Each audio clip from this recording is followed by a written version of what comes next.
Good evening, everyone. Here we are with a continuation of In Divine Friendship, which I hope you're enjoying it as much as I am. I've just been thrilled going through this book. So, first we'll pray, and then we'll do a couple of chants together, and then get into the story. Heavenly Father, Divine Mother, dearest friend, beloved God, Jesus Christ, Babaji Krishna, Lahiri Mahashaya, Swami Sri Yukteswar, beloved Master Paramhansa Yogananda, saints of all religions, dear friend Swami Kriyananda, humbly we bow to you all. We open our hearts with deep devotion, doing our very best to empty ourselves of selfish thoughts and selfish feelings, so as to make room for you to fill us with your unconditional love and joy. We are your children. Awaken us in thy spirit of perfect love. Om. Peace. Amen. Divine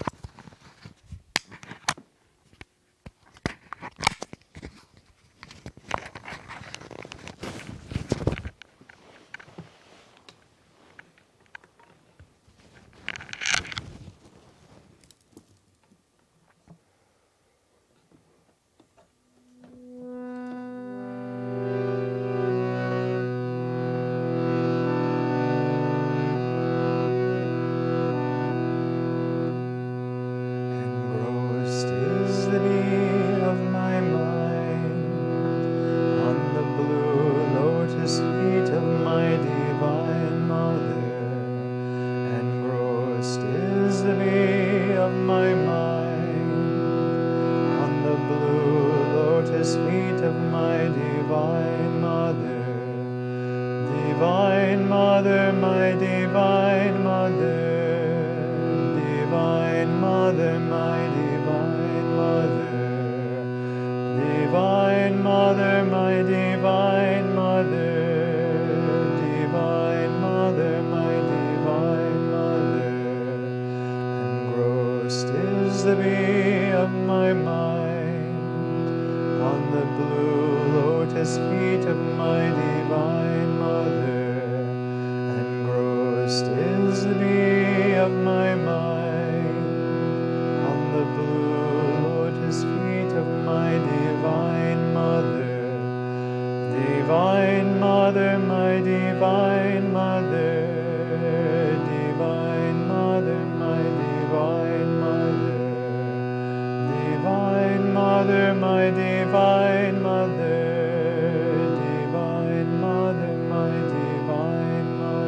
Devotee knows how sweet you are. Devotee knows how sweet you are.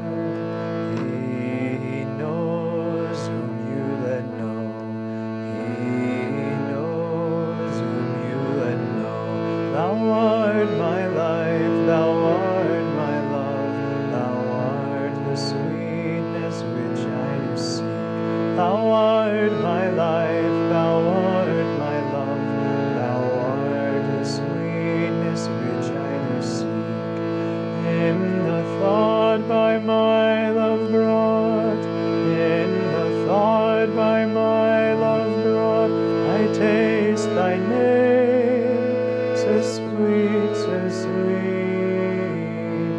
Devotee knows how sweet you are. Devotee knows how sweet you are. He knows whom you let know. He knows whom you let know. Thou art my life, thou art my love, thou art the sweetness which I do seek. Thou art my life, thou art my love, thou art the sweetness which I do seek. In the thought by my love brought, in the thought by my love brought, I taste thy name, so sweet, so sweet. Devotee knows how sweet you are. Devotee knows how sweet you are. He knows whom you let know. He knows whom you let know. Thou art my life, thou art my love, thou art the sweetness which I do seek. Thou art my life, thou art my love, thou art the sweetness which I do seek. In the thought by my love brought, in the thought by my love brought, I taste thy name, so sweet, so sweet. Devotee knows how sweet you are. Devotee knows how sweet you are. He knows whom you let know. He knows whom you let know. Thou art my life, thou art my love, thou art the sweetness which I do seek.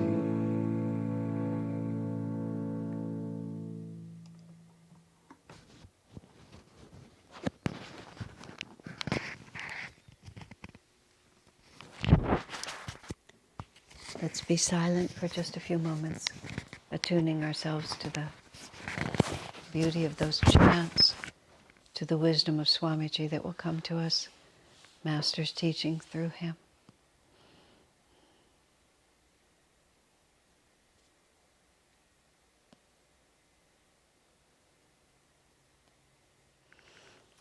Om, peace. Amen. So, we're still in the section called Strong Medicine. Goes on for a little while. We'll just see. Yeah, Strong Medicine goes on for a while. 10 more pages, almost 10 pages. So, this letter is written in the year 2000, summer of 2000, and there were two devotees at Ananda, a married couple, family actually, who had been with Ananda well over 20 years, were quite fully integrated and very active in the community. 2000 is like the SRF sued us in 1990, so all through the 90s, that whole decade, was litigation, and ultimately the Bertolucci lawsuit, which was character assassination and a real attempt to smear Ananda, which ended in 1998, at which point the SRF lawsuit, which had been dormant and we thought dead because it had gone up on appeal on various issues. Suddenly the appeals court turned it back on a technical issue relating to copyright. The judge who had presided over that case was outraged. He said he just declared flatly that the appeals court was completely wrong. And he said it was ludicrous to give a matter of copyright law to a jury to decide, because it was a legal matter. It wasn't a question of who said what to whom. It was what the law allowed. However, it didn't make any difference. We had to go back into litigation, and it was 2 more years.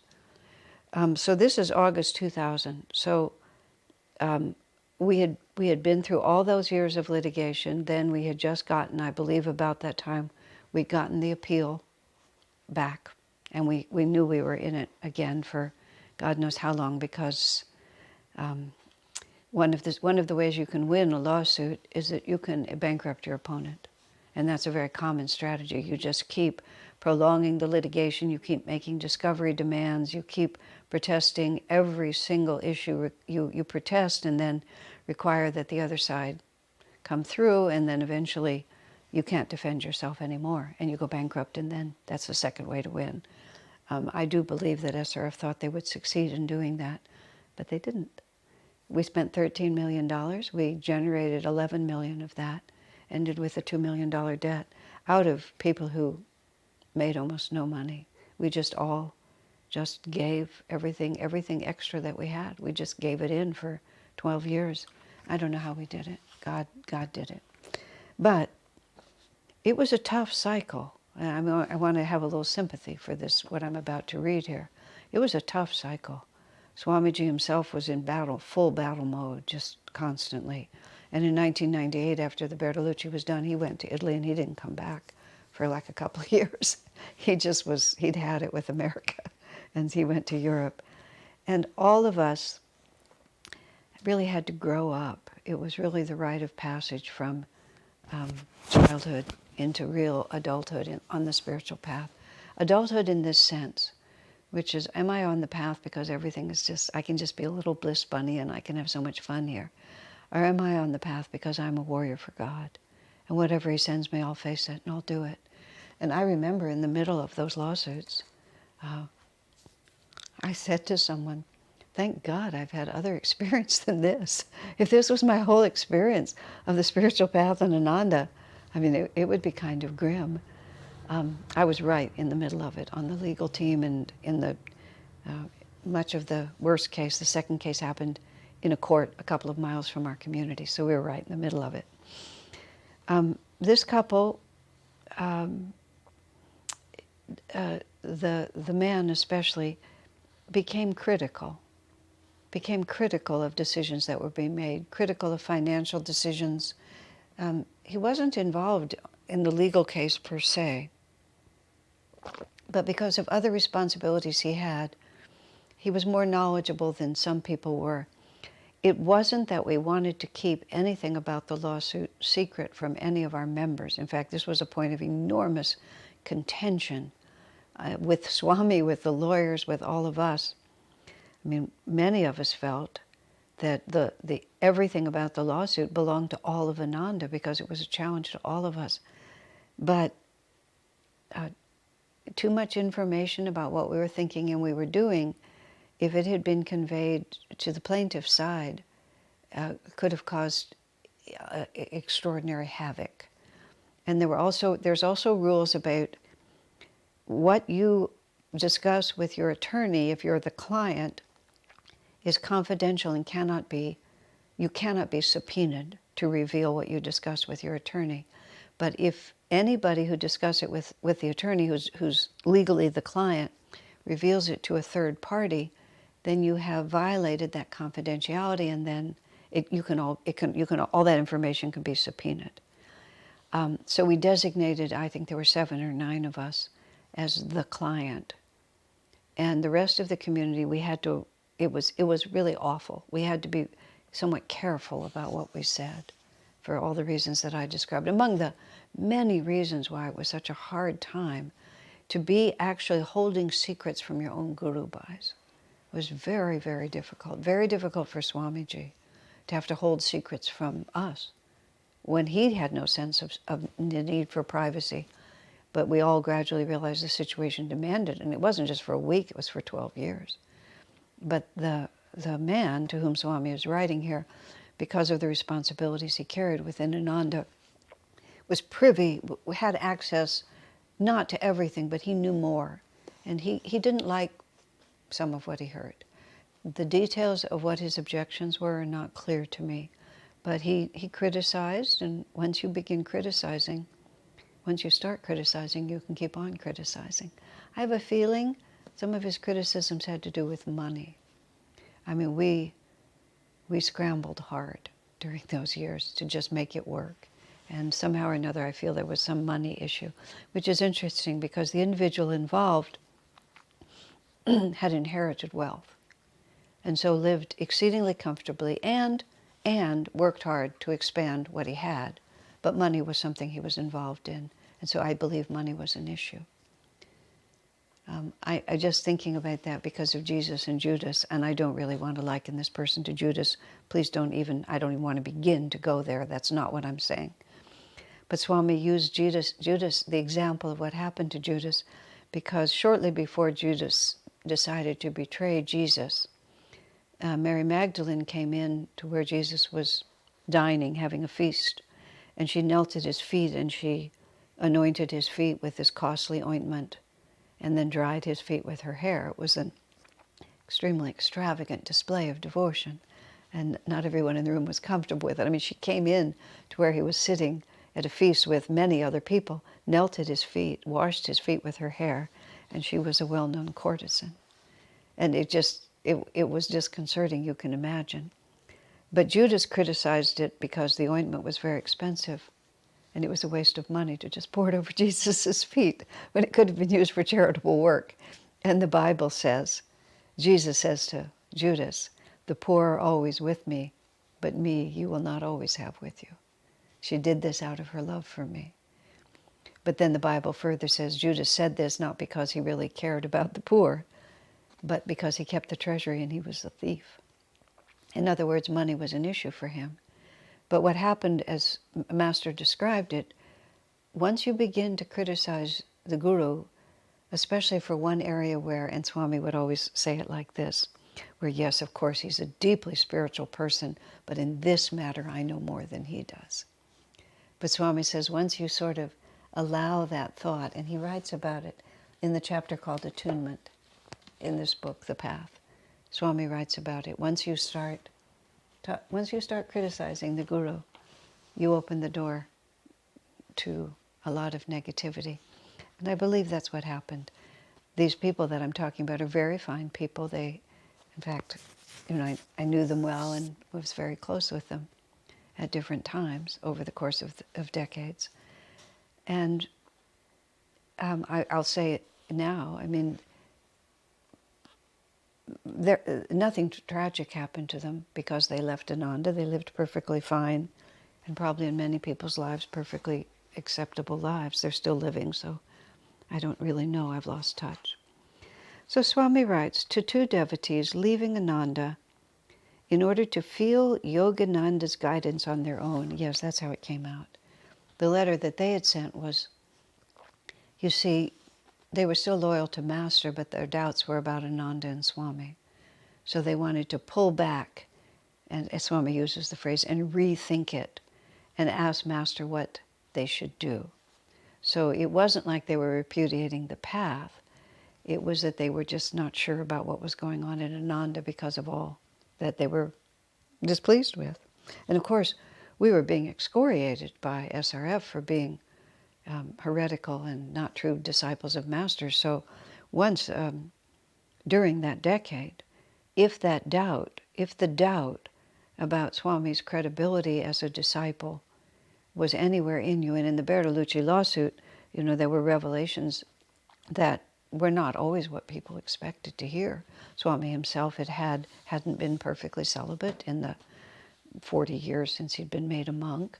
It was all long in the past from when the lawsuit was filed, but nonetheless, in his earlier years of the starting of Ananda, there had been, as he put it, not often, but it did happen.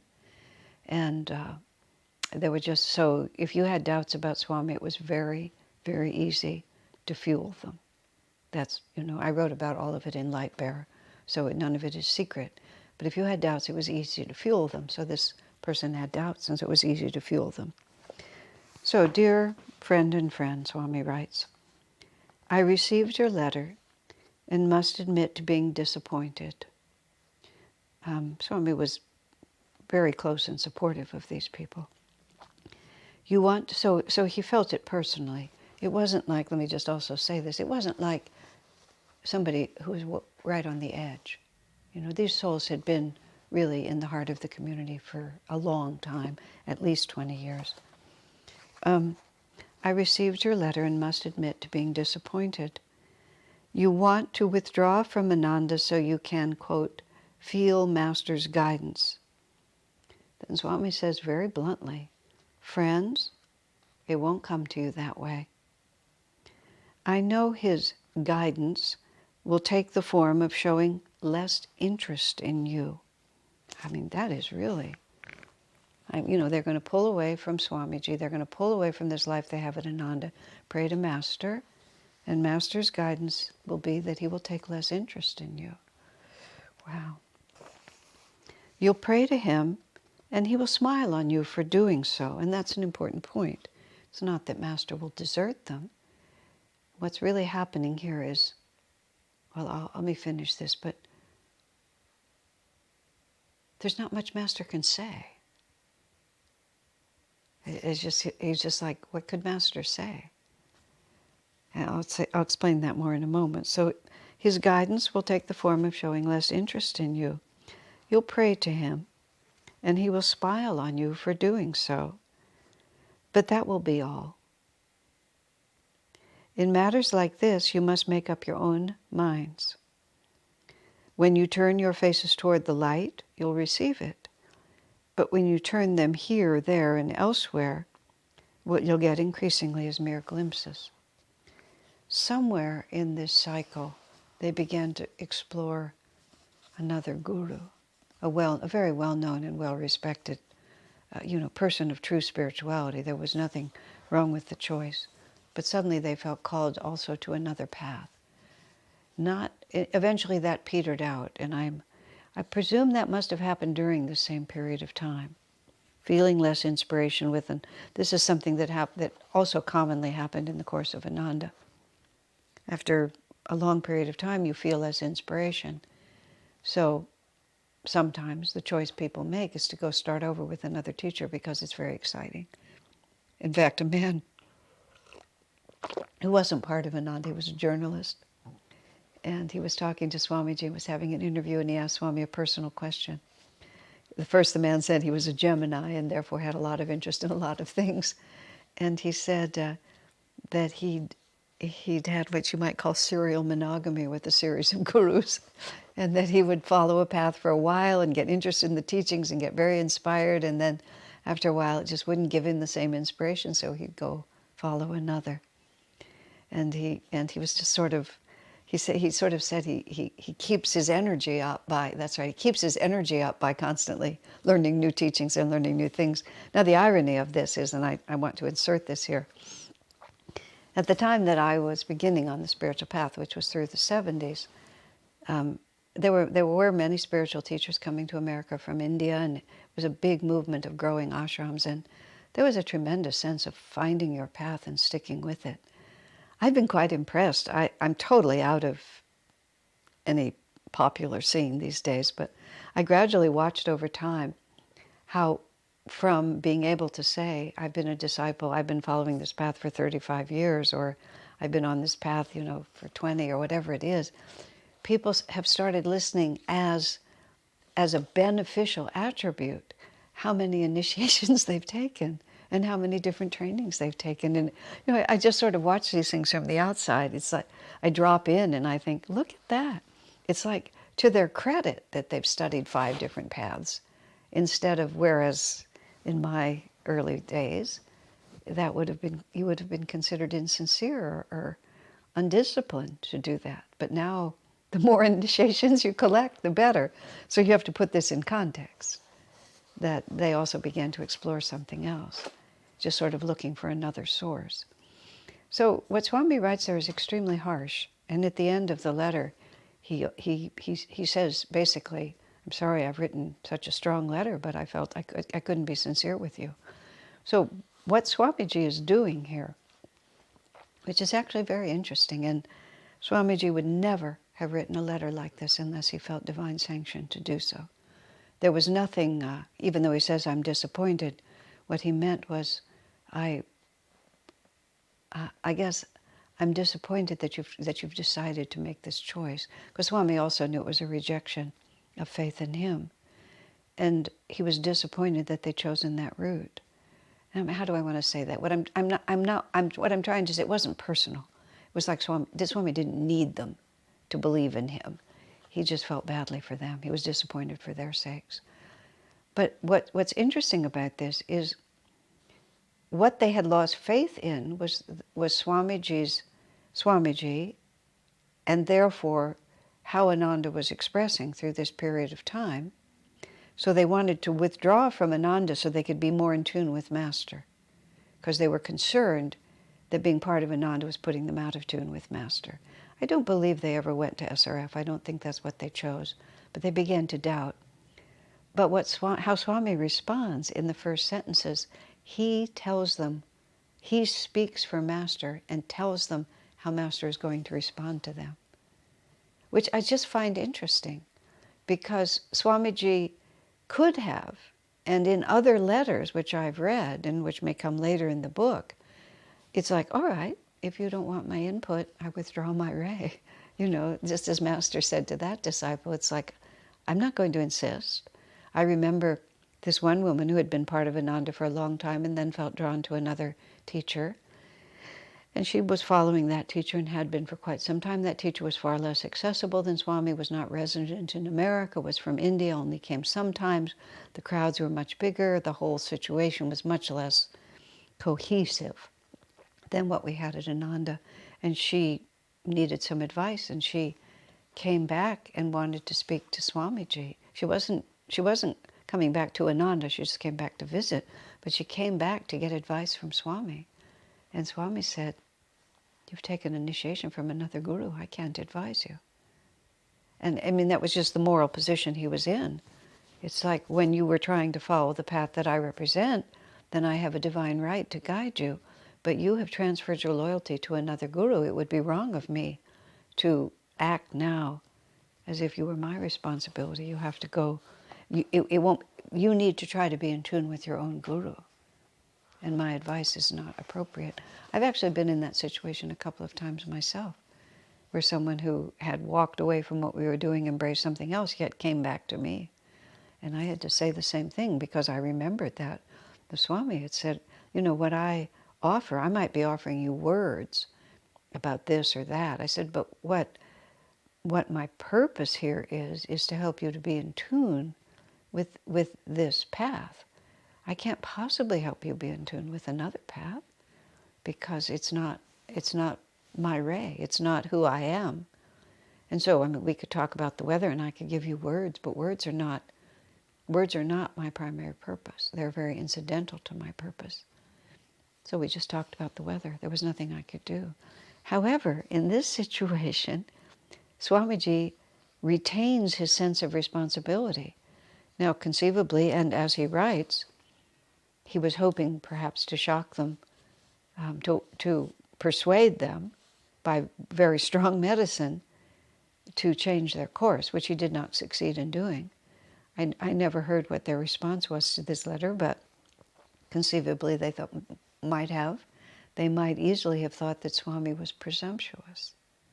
Because there was always this reality going on in the community, which by this time had become somewhat different. But Swamiji always underplayed his own role and always emphasized the capacity of any disciple to be in tune with Master. But this is 2000, and in the year 1998, Swamiji wrote something called Ananda's Directions, and I talk about it at great length. I'm pointing to it, so I will just hold it up. You know, in this book, Light Bearer, which is year by year, so you can look it up, 1998. in Ananda's directions, and he asserted his essential role in the relationship of most of those who come to Ananda. He said, people try to go around me, he said, and go directly to Master. And Swami wrote again, very bluntly, try it. He said, I've never seen it work.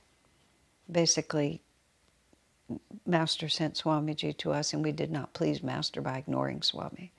The way I put it in my mind, I actually said this to Swami, Master is the king, but the province in which we reside, you are the prince that the king has put in charge of this province, and we do not please the king by ignoring the edicts of the prince and asking the king what we ought to do. And Swami said, yes, that's exactly right. Now, of course, that's a strong assertion on Swami's part, but he's asserting it here. Here's how Master's going to treat you. He's going to, he won't dislike you, he won't disown you, but you have put yourself out of tune with him. Swami didn't say those words. But he says as much when he says, when you turn your faces toward the light, you'll receive it. But when you turn them here, there, and elsewhere, which is what made me think that perhaps already by this time they were traveling about, visiting this other teacher. So when you look for it here, there, and everywhere, what you'll get increasingly is mere glimpses. This again, I've been simultaneous in time to when I'm recording this, which is the middle of October 2020.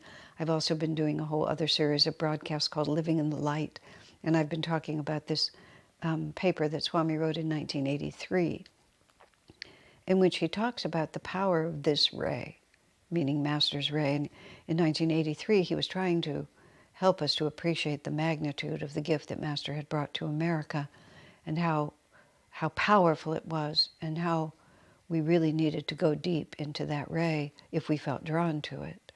So here he's saying, you're going here, there, and everywhere when everything you need is right in front of you. And if you turn away from the light, if you turn away from what the Guru has given you, I mean, he's not going to chase you and try to persuade you to take more. You'll just get mere glimpses. So, he goes on, Master wants warriors, heroes, and then in italics with an exclamation point, martyrs. And of course, this is in reference, which must have also been in their letter, but it was certainly a cause, to the fact that we'd been at war for a decade. And far from the peaceful life of forest hermits, we were just every day engaged. And when I say we, I do mean more than just the legal team. It was just a never-ending cycle of conflict and chaos. Honestly, in the middle of the Bertolucci lawsuit, the plaintiff actually hired a plane and dropped pamphlets on Ananda Village. And the pamphlets, I can't remember the exact wording, what it was, "O ye who are trapped in the compound, go to the gates and we'll rescue you." And I mean, that's the level we were working on. And it was just nuts. And when I said, if this is the only experience I'd ever had, what I meant by that is there was just this constant conflict. There were people within the community who were freaking out about things that were happening, having doubts, getting upset. We were being bombarded literally by anonymous letters and not anonymous letters that would appear in the mailboxes. We were being assaulted by newspaper stories. It was hard. It was not like, Sri Ram, Jai Ram. I mean, the days of the Bliss Bunny were just over. It was heroes, martyrs, warriors. And it was serious because what SRF was trying to do was to take away our right in any way to present ourselves to the public as disciples of Master. In our private meditation room, we could still be disciples.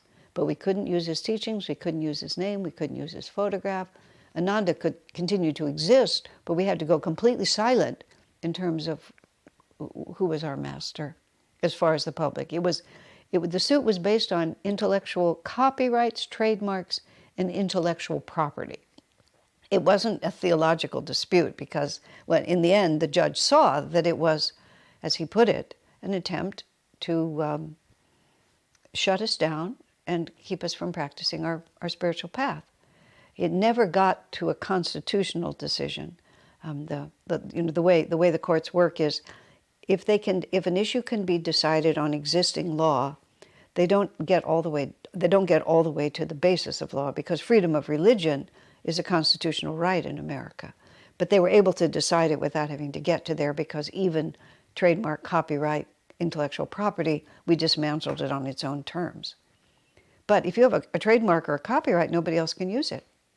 It's as simple as that. So they claimed trademark, copyright, and intellectual property rights on everything related to Master. So we would have been toast. Ananda's total survival was at stake.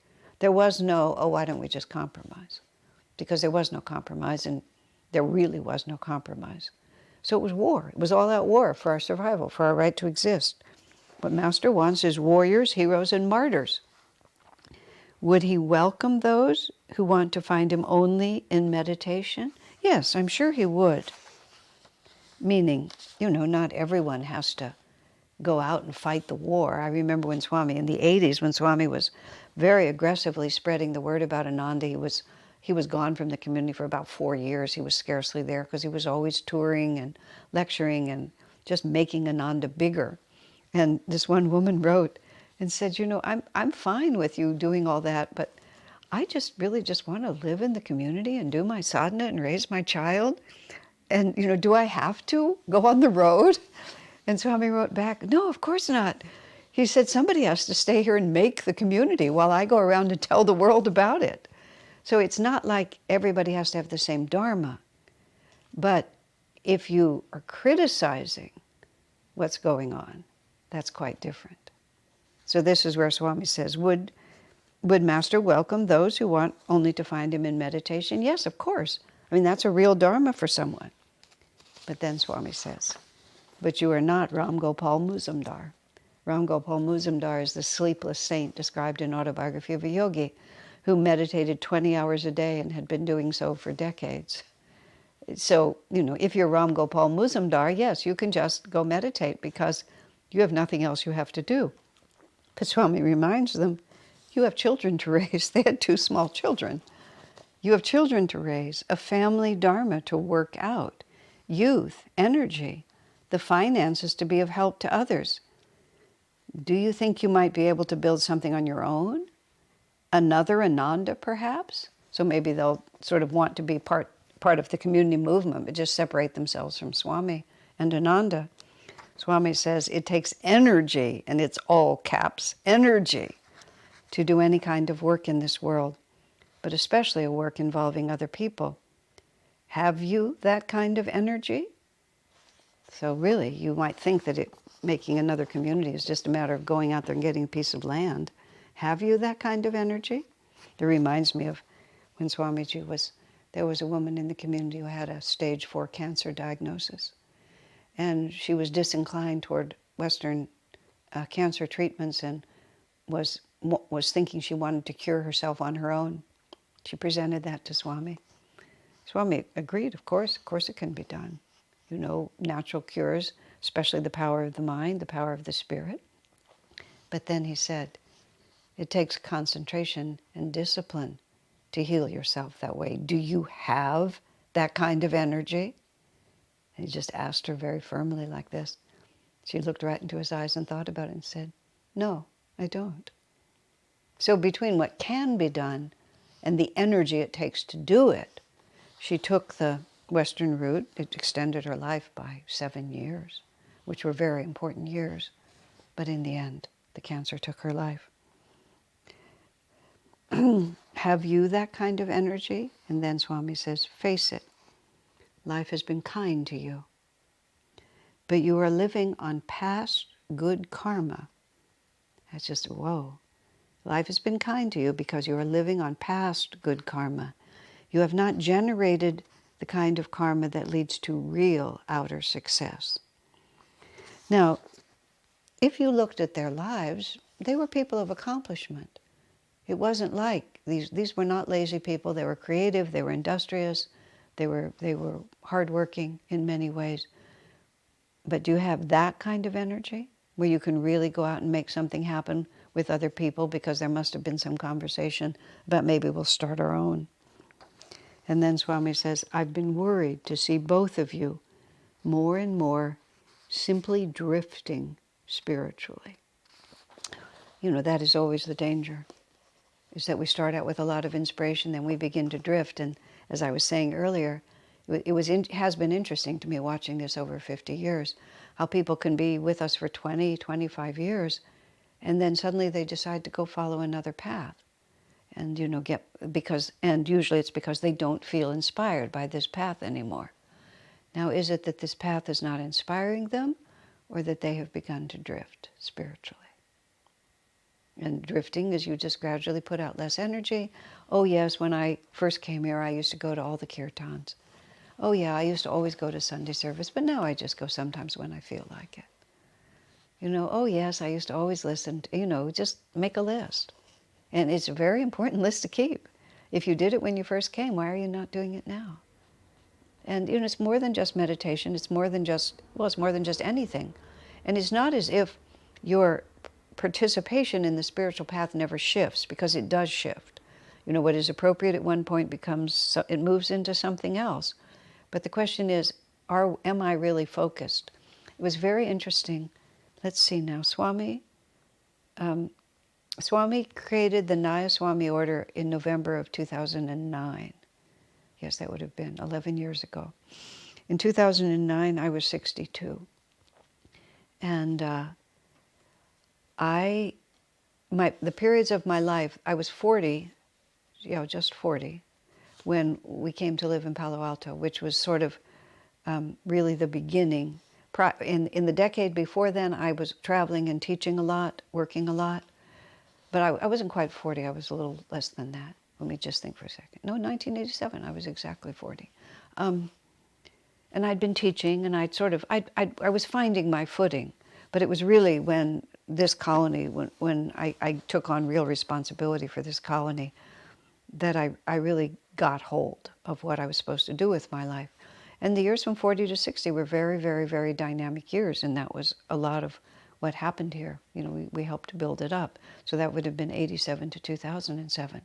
We bought the church in 94. The community was purchased for us to lease in 89. You know, just a lot of things happened. The school got established, the whole story. Very dynamic years. So now I turned 60. And during those years, too, I also learned to be a grown-up. I learned to be a grown-up female. I just kind of stepped into the role of being a female leader, because it was an appropriate thing to do. I learned how, I say that because I learned how to dress, I learned how to present myself, things that I had not really understood before.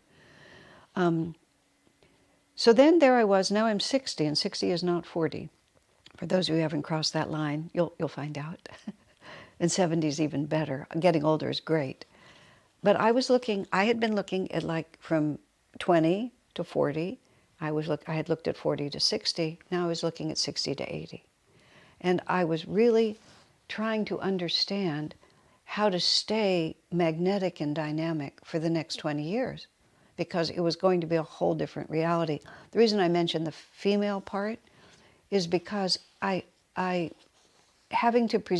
because people had to look at me. I had to think about what they were looking at. I've never been much involved in being female, and I don't have much female vanity in that respect. But people had to look at me, and Swami himself criticized me for not presenting myself in a dignified manner. So I looked at older women, and I was beginning to try to understand, you know, what makes some older women very vital, very attractive, you know, very full of creative energy, and others just look washed out. And so that was in my mind, just like, and I really started thinking about it in a very practical way. What was I going to do?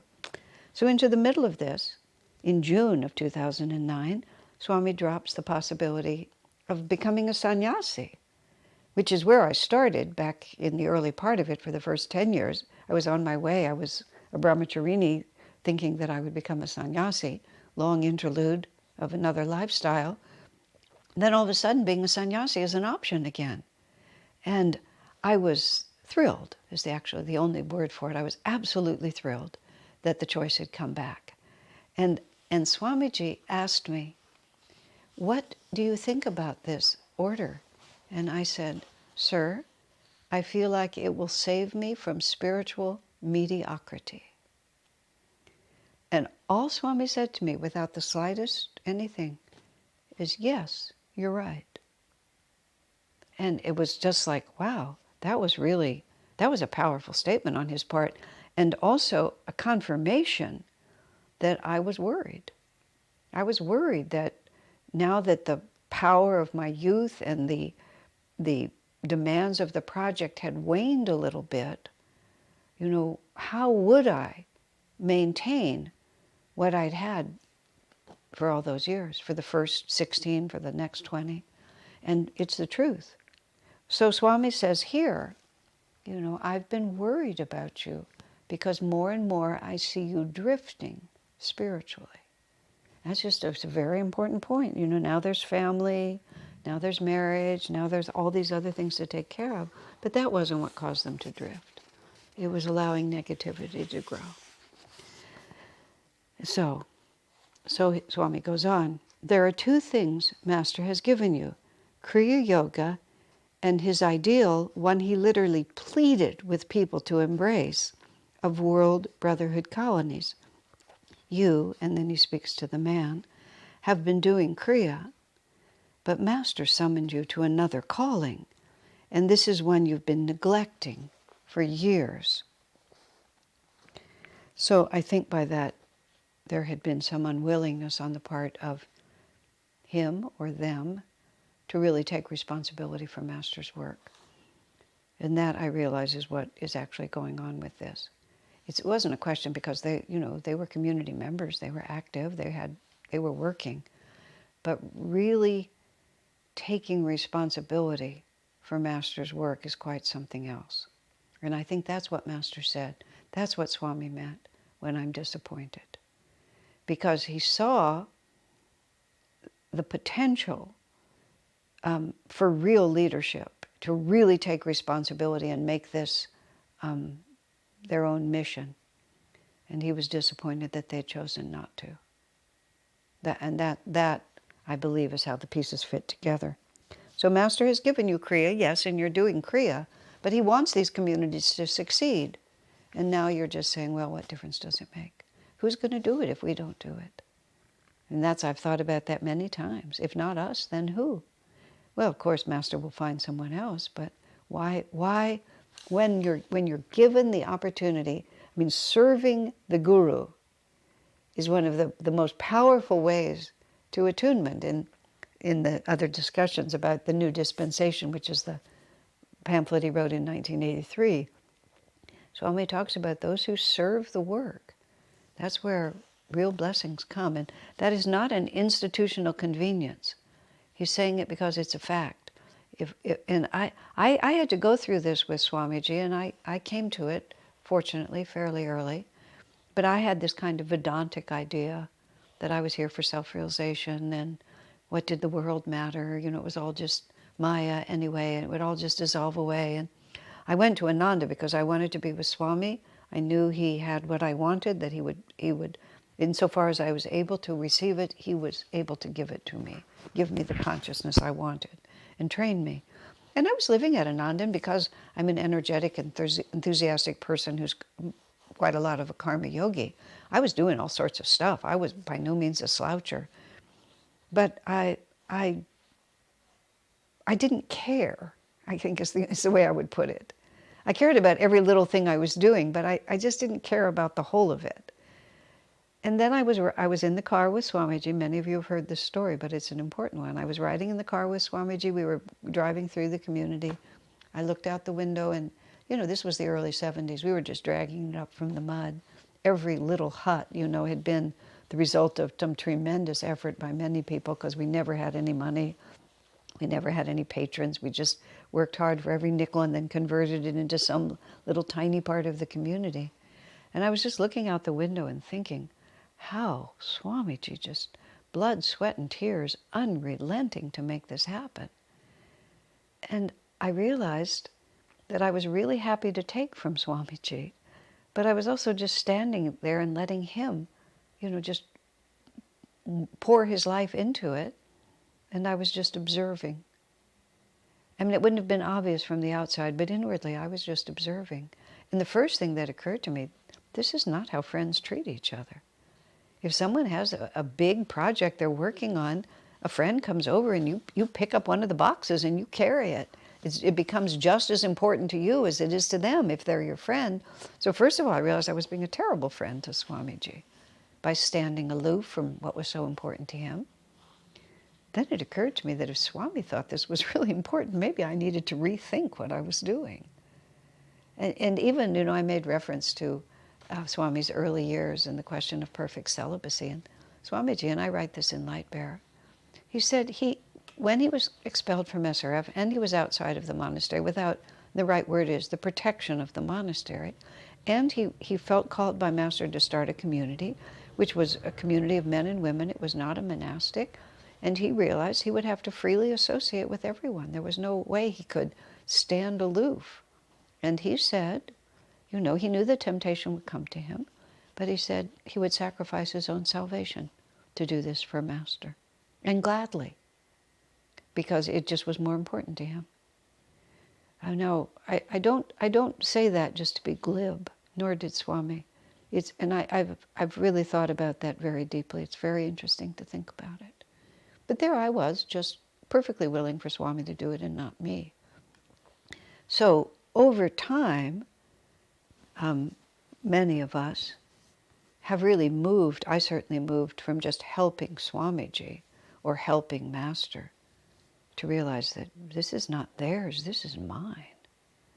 This is mine. I remember sitting, actually looking at a picture of Master once and just realizing, I was born to serve this work. That's why I was born.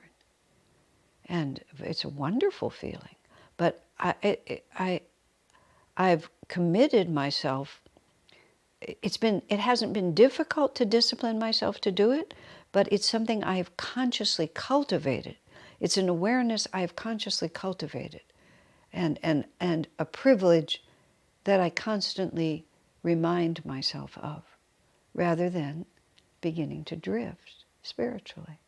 And just like, oh, well, Ananda's nice, but there's lots of nice places to be, and I don't really like what they're doing. I'll just live here, but, what does it have to do with me?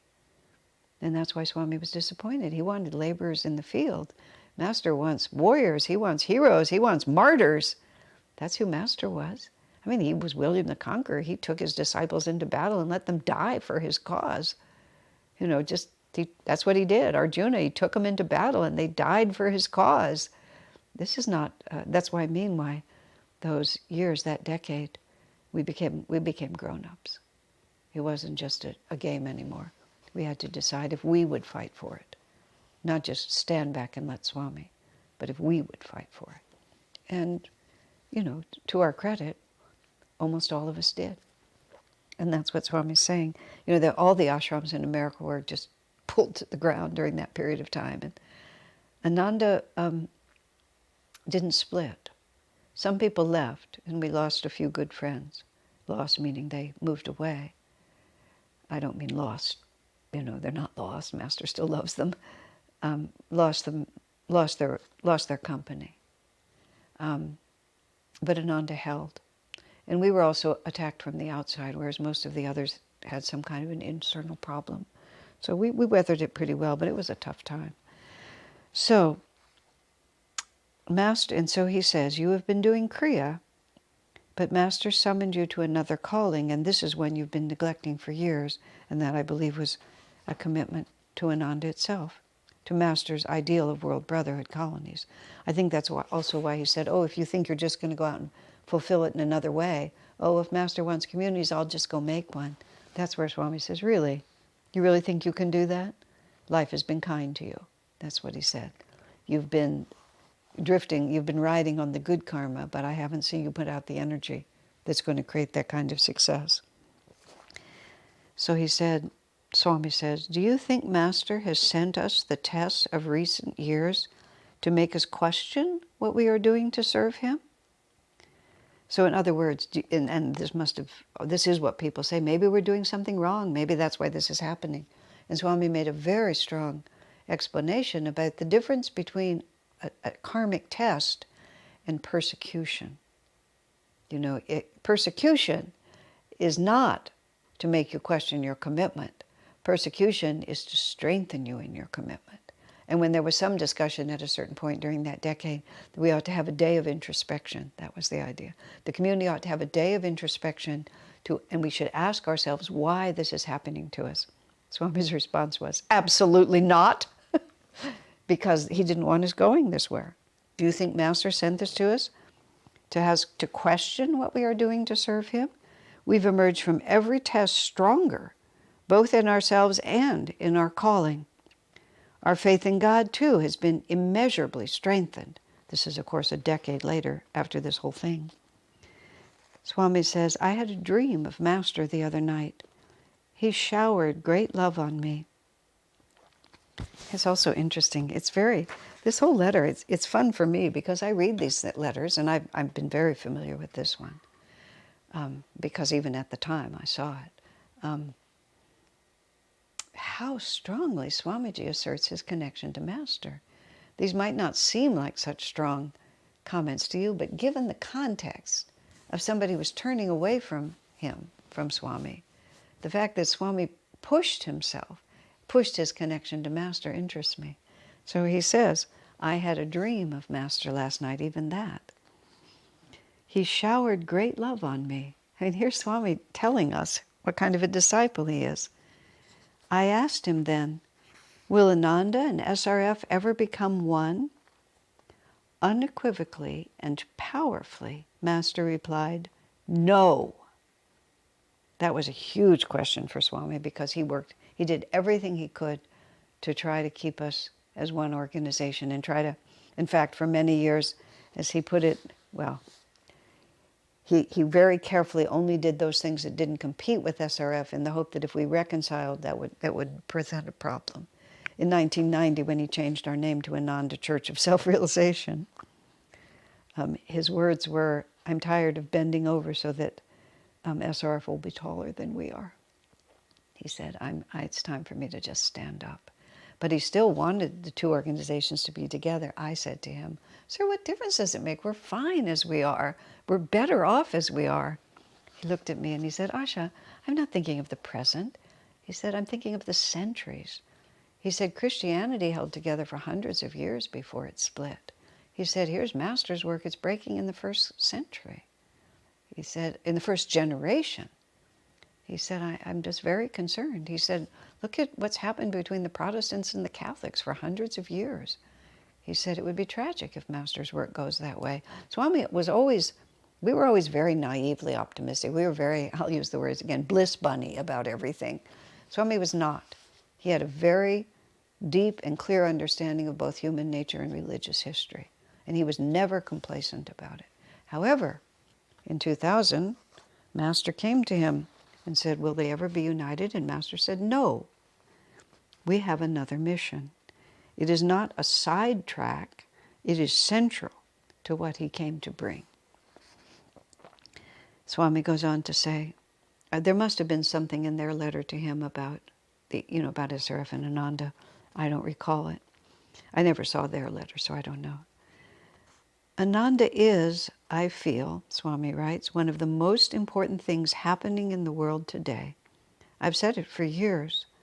The results already prove me right, though much, much more though much, much, much more needs to be done. You could be, and have aspired to be, part of this divine drama. Do you think our line of masters will pat you on the back for backing out and rethinking everything? Well, they may do so if rethinking leads you anywhere in the end, but I've seldom seen this process end up doing so. All it has meant, in most cases, has been time out and time lost.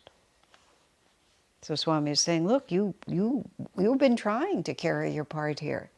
And that's what you've been called to do. Again, Swami is just unequivocal. And again, this is very unusual for Swami just to say, this is what you're supposed to do, but this is what you're supposed to do. And if you put it down, it'll be time out and time lost. Nothing more. You're not damned to hell. It's just time out and time lost. Swami goes on, well, I will not say more. I am your friend, and it has been, and is my... I am your friend, and it has been, and is my joy to consider you my friends. But I don't think I'd be a true friend if I let you go your own way without telling you what I know in my heart to be right and best for you. In divine friendship. Well, they did leave. And they never,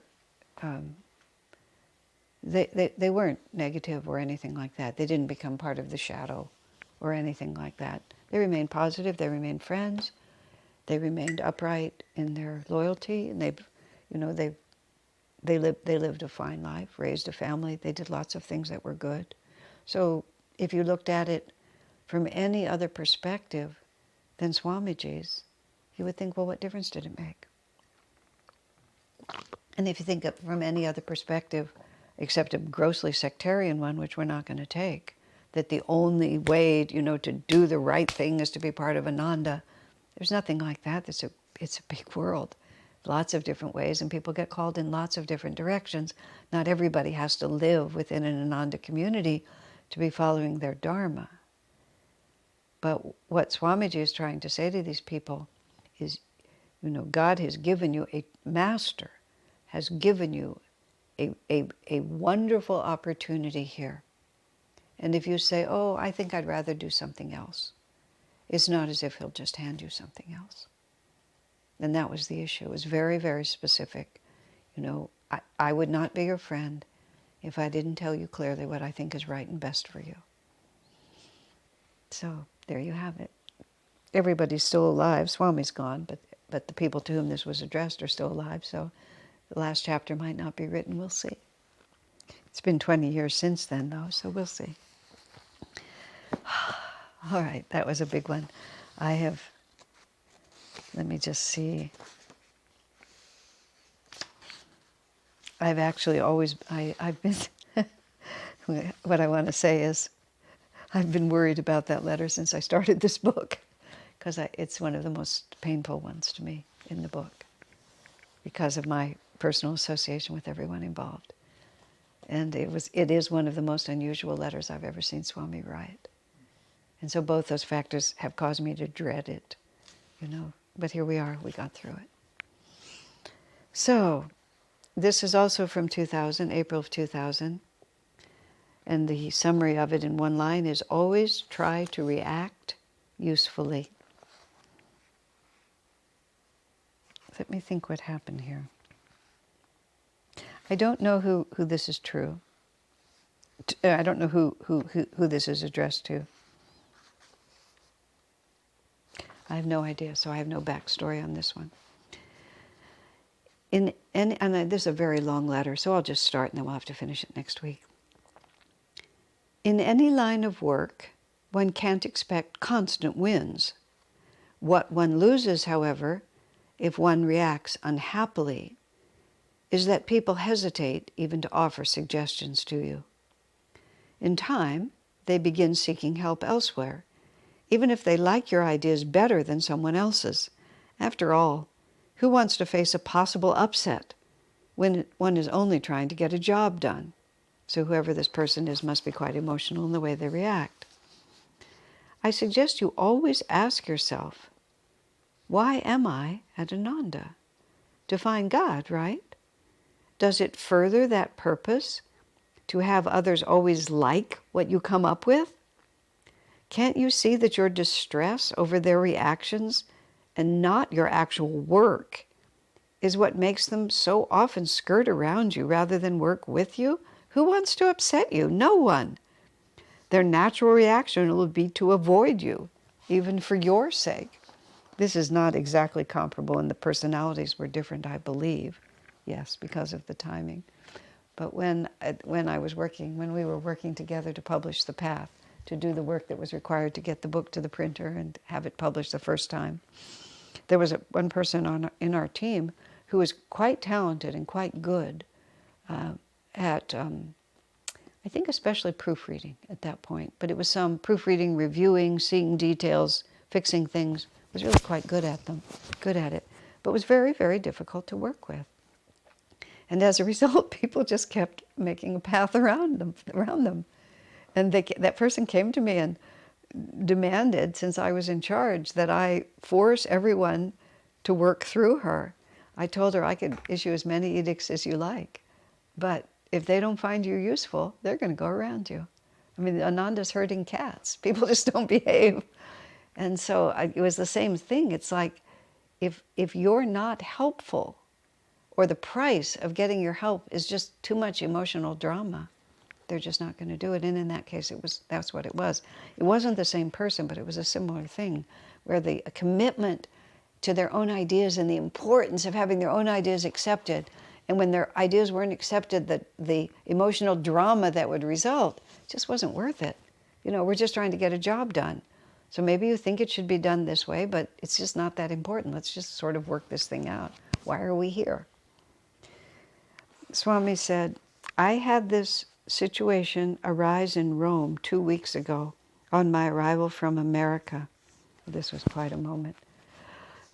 I'd just flown. Swami's health was very poor in the year 2000. It was very, very poor. I'd just flown in all the way from Seattle, and he was flying alone. I think this was sort of the end of Swamiji flying alone. This might have been the last trip when he ever did. My body wasn't well, and I was exhausted. Even pushing that trolley with those heavy suitcases on it was exhausting. I couldn't go to the bathroom even because it was unsafe to leave the trolley anywhere. I haven't learned how to use the public telephones in Italy, so I asked people to help me, but was too exhausted to ask in such a way as to invite their interest in helping me. They refused. Finally, for 50,000 lira, about $25, I got a man to phone Assisi for me. It was too difficult with that heavy trolley to go looking for change, and 50,000 was the smallest bill I had. The office at the Assisi community told me that Anand and Kirtani were on their way to the airport. Perhaps I thought the rain was delaying them, so I waited and waited. Finally, after nearly 3 hours, I saw the same man and got him to phone again for me so I could tell them in the office that I'd decided to take a taxi to Assisi. Oh, they cried. They were planning to be there at 12:30. For some reason, they'd been told my plane was coming in at 1 p.m. instead of 9 a.m., which was when it had always been scheduled to arrive and when it did, in fact, arrive. The office told me there was a message waiting for me at the Delta counter. Well, pushing that heavy cart to the elevator, going upstairs, then pushing it the length of that long concourse to the Delta counter was actually quite an undertaking. I managed it, however, and waited in line until I got my message. It read, "Please call the Assisi office." That was all. So then, the long trip downstairs again. My trolley tipped over, and I was struggling with those heavy bags when, fortunately, a young man saw my difficulty and came over and helped me. I must admit, I was a little tempted to get discouraged. I was too exhausted to feel merry about it as I normally would have. But I decided there was just no use in feeling sorry for myself. I told myself, no one would ever do this to me deliberately. It's just my karma. Anand and Kirtani did arrive at 12:30, and the drama ended at last. That was such, my God, that was such an experience for all of Ananda and the poor soul who'd been responsible for giving the wrong information on the flight. It took everybody involved in that probably about 5 years to recover from it. And Swami's health was so poor, and it was it was the year 2000. Was it the year 2000? Yes, he said yes, because just a few weeks ago, right? Yes, 2 weeks ago. So it was the year 2000. Everything was just so hard for Swami, and then we put him through that. But I do believe that was the last time he ever traveled alone, because he just was past the point where he could. So anyway, so they did arrive, and the drama ended. My point here, however, is that what we need to do in life is seek reactions that work for us, reactions that are useful. The only person who suffers when we allow negative thoughts to intrude is ourselves. And who wants to suffer? Swami asks. I mean, it's so simple to describe, and it is lifetimes of work to be able to do it. It's like we need to have reactions that are useful. Like, what is the point?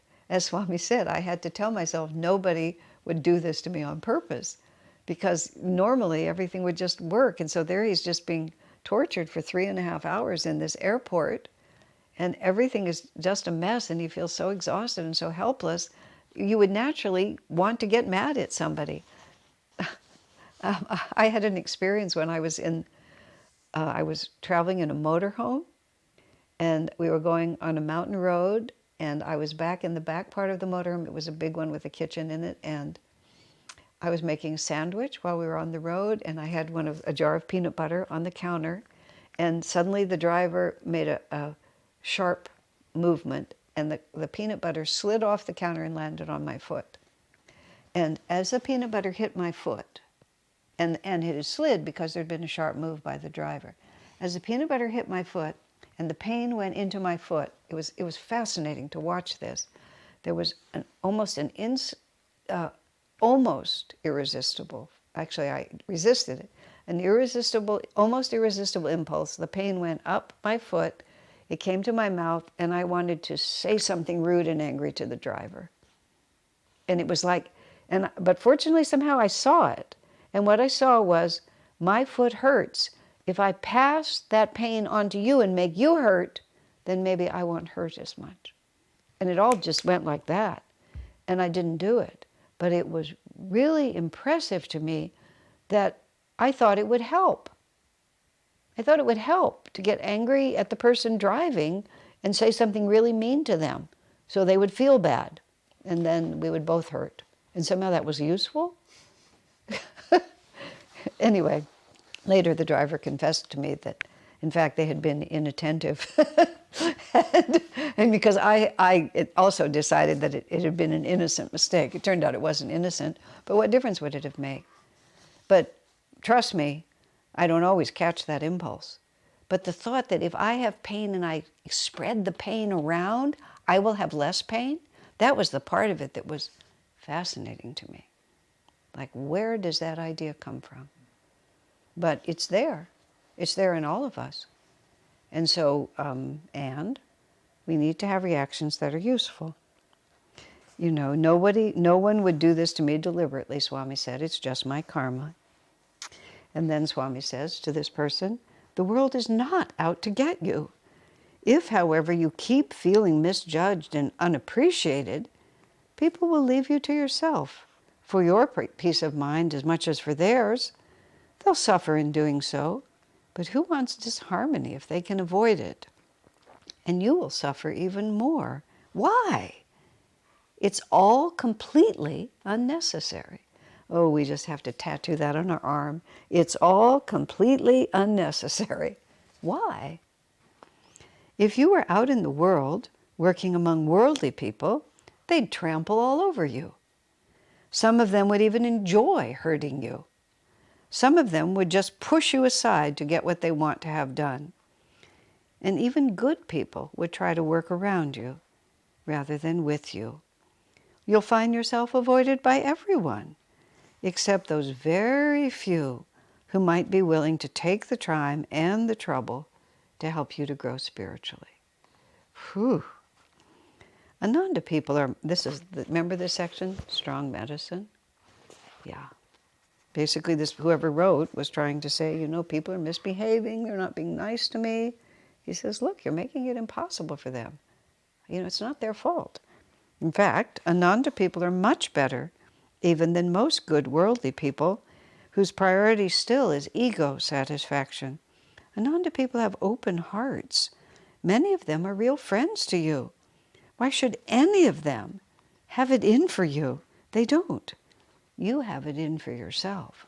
So there must have been an accusation here that people were really treating this person badly. Certainly sounds like a female person because the whole cycle sounds female, but I don't know for sure. When others don't like some idea you come up with, don't look on it as a failure. It's your discouragement that is your failure, a spiritual failure. That's an interesting point. What is it? What is failure in the context of the spiritual path? It was when you don't get to create, when your projects are not accepted, when you make bad mistakes on your projects? Or is your discouragement is your failure, your spiritual failure? When we allow setbacks to make us think that we can't persevere on the path, that's really serious. But setbacks themselves are just setbacks. They don't mean anything. Think of James Collar, who was that disciple of Master's who had nothing but commotion karma, to such an extent that Master had to send him away from the ashram. He was just too much of a menace. But Master said he would be liberated in this lifetime. It's like he would be liberated. And he was not an accomplished person in the eyes of the world, but he was accomplished in the eyes of God. Discouragement on the spiritual path, allowing yourself to feel at a loss and not have the energy to continue, that's a serious problem. And that's the only serious problem there is. In fact, Swami said something so wonderful. He said, whenever Master corrected us, even when he was very, very stern, you always felt encouraged. You always felt encouraged. Whenever it's from God, you feel encouraged. He said, whenever you feel discouraged, know for a fact that the thought is coming from Satan. That's Satan's biggest tool, is to try to make us feel discouraged on the spiritual path. And the Guru's job is to make us always feel that there's hope. Hold on to hope no matter what you do. When others don't like some idea you've come up with, don't look at it as a failure, I read that.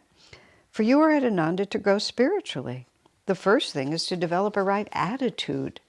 What you do in your work is of minor importance.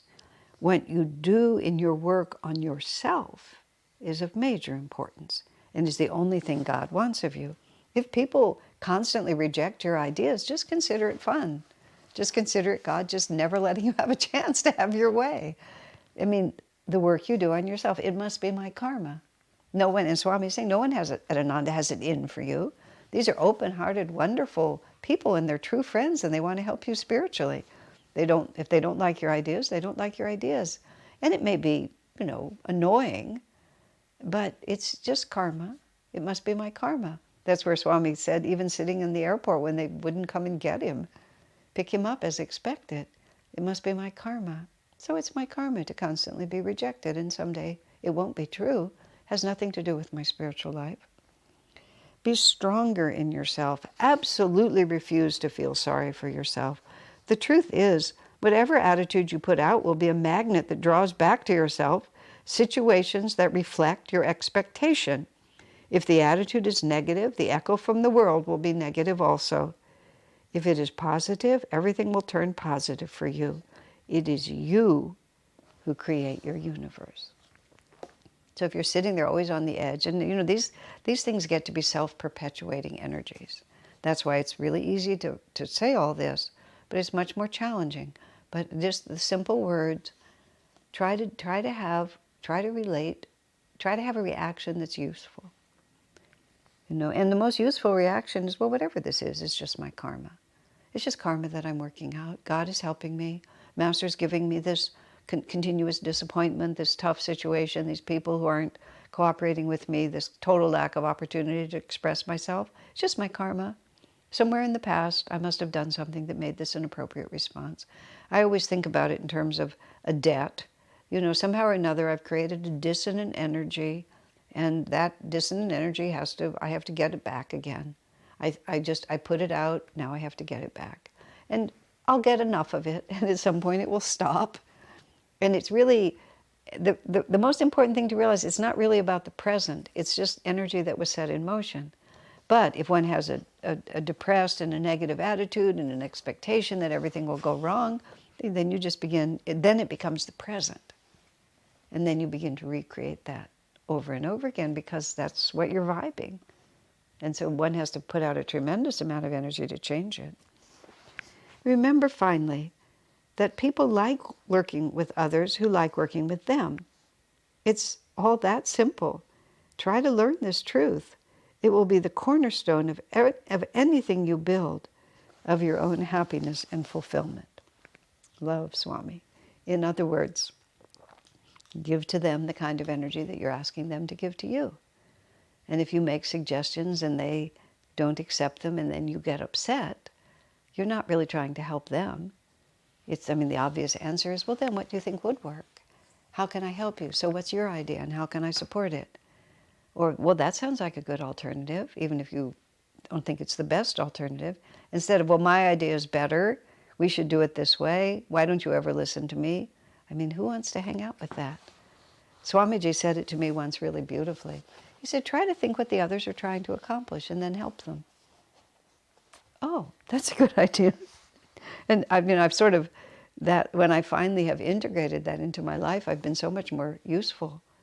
Because prior to that, I would often be thinking about what I was trying to accomplish. And if it was different than what they were trying to accomplish, I didn't cross the line to help them. But when I really integrated that, and it took me a time, I try to think, well, what are you trying to accomplish? What are you trying to make happen here? And if it's not entirely contrary to what I think is helpful, then why don't I just help you do it? And then sometimes if I really try to think what someone is trying to accomplish, I realize that we're not that far apart. We just have different ways of getting there, but their way may be valid also. And I don't make such a big deal about the differences in method. It's like, okay, that'll work. That's another way to get there. And if you offer that kind of supportive, kind energy, then people are more inclined to listen to you. Just as simple as that, because they're not always tensed up against you, and they'll trade. We did it my way this time, we'll do it your way next time. Are these easy lessons to learn? Well, speaking from my own experience, no. Are they worth learning? They're the only lessons worth learning. And that's what Swamiji is trying to say here. So, my friends, that will be our session for this evening.